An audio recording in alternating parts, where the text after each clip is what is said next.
আউযুবিল্লাহি মিনাশ শাইতানির রাজিম। বিসমিল্লাহির রহমানির রহিম। সম্মানিত দেশবাসী, আসসালামু আলাইকুম ওয়া রাহমাতুল্লাহি ওয়া বারাকাতুহু। প্রিয় দেশবাসী, আসলে শেখ হাসিনার রায় নিয়েই ভারত যেই বিপদে পড়েছে, শেখ হাসিনা ভাবছে যে হয়তোবা সে ভারতের উপর নির্ভর করে বেঁচে যাবে। এটা কিন্তু কখনো সম্ভব হবে না। তার কারণ একটাই, যে ডক্টর ইউনূস যেভাবে খেলা শুরু করেছে, ভারত দ্বিশকুল হারিয়ে শেষ পর্যন্ত হাসিনাকে দিবে, যত আসামি আছে সবাইকে দিবে, সব দিয়েও মোদির ক্ষমতা টিকাতে পারবে না।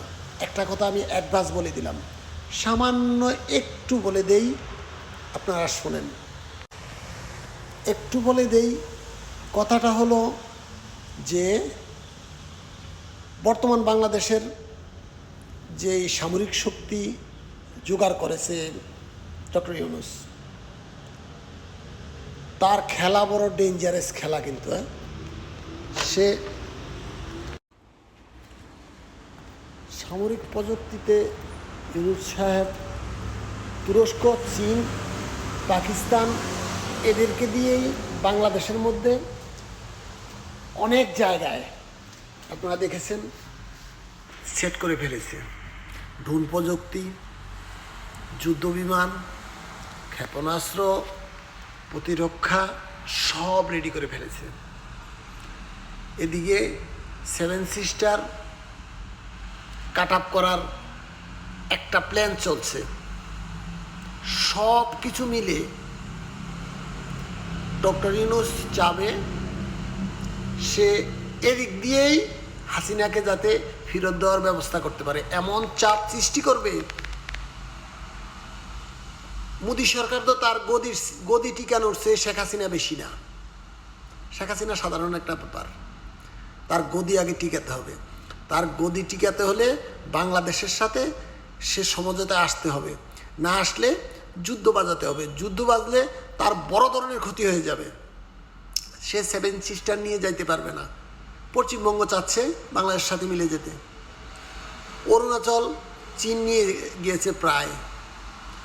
7 সিস্টার, আসাম, ত্রিপুরা এরা শুধু একটু ইশারা পেলেই বলবে ঠিক আছে আমরা আলাদা হয়ে যাব।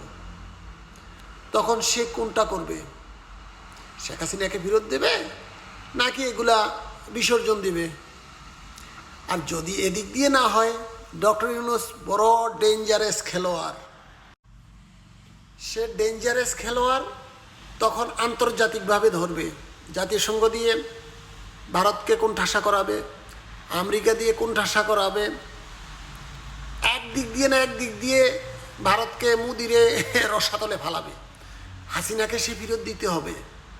হাসিনাকে ছাড়ছে না ডক্টর ইউনূস। তার অন্যায়ের বিচার এ দেশের মানুষের সামনে করে দিয়ে যাবেন। ডক্টর ইউনূস সব কিছুর বিনিময় হলেও সে হাসিনাকে ছাড়ছে না। আমরা দেখছি, আমরা অনুভব করছি বাংলাদেশের সিচুয়েশন এমন এক পর্যায়ে গেছে, শুধু একমাত্র হাসিনা এবং আওয়ামী লীগ দলটাই দেশটার মধ্যে যত অরাজকতা করছে, একচাটিয়া, একনায়কতন্ত্র, স্বৈরাচারী সব কিছু করছে, অত্যাচার, জুলুম, গুম, হত্যা সব করছে।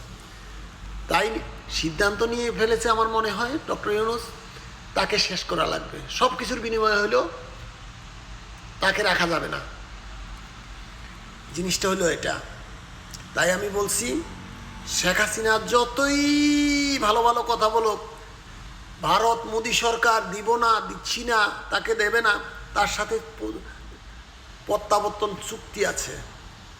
এই শেখ হাসিনা চুক্তি করে ভারত থেকে তার বাবার হত্যাকারীকে নিয়ে আসছে, এনে ফাঁসির কাস্টডিতে ঝুলিয়ে মারছে।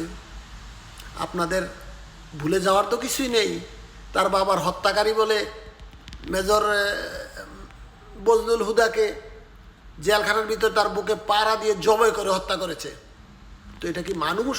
সে তো জল্লাদ, তার মতো মানুষের প্রয়োজন নেই। তাকে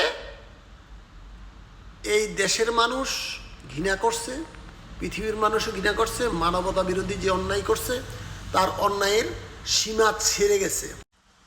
তাই আমি বলছি যে শেখ হাসিনাকে বিচার করা ছাড়া ডক্টর ইউনূস হাল ছাড়বে না, একটা কথা বলে দিলাম।